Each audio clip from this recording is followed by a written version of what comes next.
Le gouvernement de M. Macron vient de présenter à Lorient un nouveau plan d'action cétacé. Il est évident qu'aucun pêcheur n'a plaisir et ne veut retrouver dans ses filets des cétacés. Il y a d'ailleurs des outils qui sont mis à leur disposition, qu'ils ont souvent réclamés et qui sont parfaitement efficaces. David Lequintrec, est-ce que vous pouvez nous expliquer comment fonctionne un effaroucheur? L'effaroucheur qu'on a à bord, c'est encore en test bien sûr, et jusqu'à présent les tests qu'on a faits sont très positifs. C'est ce boîtier-là? Alors oui, c'est ce boîtier-là, on a juste à appuyer sur le bouton et l'effaroucheur se met en route quand on commence à filer nos filets. Ça diffuse des ondes, c'est pour les effrayer. Effrayer les dauphins quand on mène nos filets à l'eau. Donc du coup, les dauphins, ils s'écartent du bateau. C'est un appareil qui marche très très bien.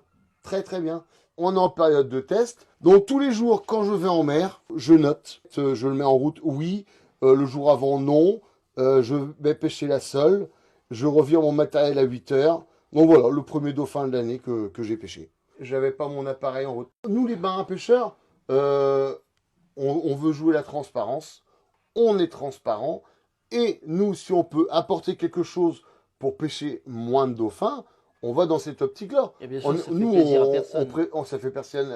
Ça fait plaisir à personne de pêcher des dauphins. Et encore en plus de ça, on escalade du matériel. Et on préfère les voir s'amuser autour du bateau, alors balancer du poisson et puis à s'amuser que de les voir dans nos filets. Hein. C'est pas le but, hein, tout simplement.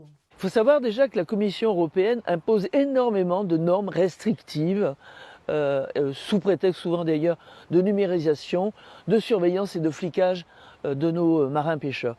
Eh bien, le gouvernement vient d'en mettre une couche supplémentaire, si je peux me permettre, en rendant obligatoire pour tous les bateaux le système de surveillance par satellite des navires, les caméras embarquées dans les navires, des fermetures aussi qui sont imposées. Vous n'imaginez pas le niveau de flicage que subissent nos marins pêcheurs et vraisemblablement sous la dictée d'ONG. C'est l'Europe qui impose les caméras sur les bateaux de plus de 18 mètres. Et apparemment l'État français, ils veulent nous imposer des caméras, même les petites unités. C'est ça. Les VMS, tous les appareils de géolocalisation pour nous fliquer. Le plan cétacé qui a été remis à plat, ok, on travaille dessus avec des zones spatio-temporelles où on n'irait pas pêcher pour laisser passer les dauphins.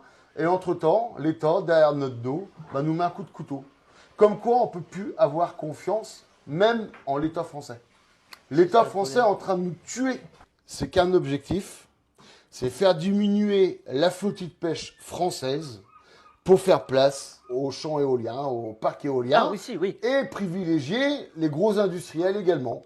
Le plan d'action cétacé, vraisemblablement, va contribuer à tuer notre pêche artisanale et à laisser la place à une pêche industrielle de méga chalutiers, de multinationales dont nous ne voulons pas.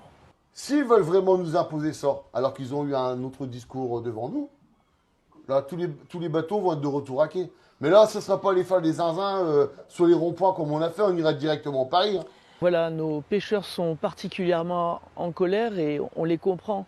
Il n'y a plus de relève, il n'y a plus l'envie, il n'y a plus les moyens. On est en train d'empêcher nos pêcheurs de travailler. Je crois que le gouvernement Macron, et lui-même d'ailleurs, serait bien inspiré d'écouter cette colère, comme celle de nos agriculteurs, comme celle des Françaises et des Français, et de s'occuper réellement de l'intérêt de la France et des Français, de notre souveraineté alimentaire, énergétique, enfin tout ce qui préoccupe notre nation. Je crois que c'est vraiment le moment de changer de cap.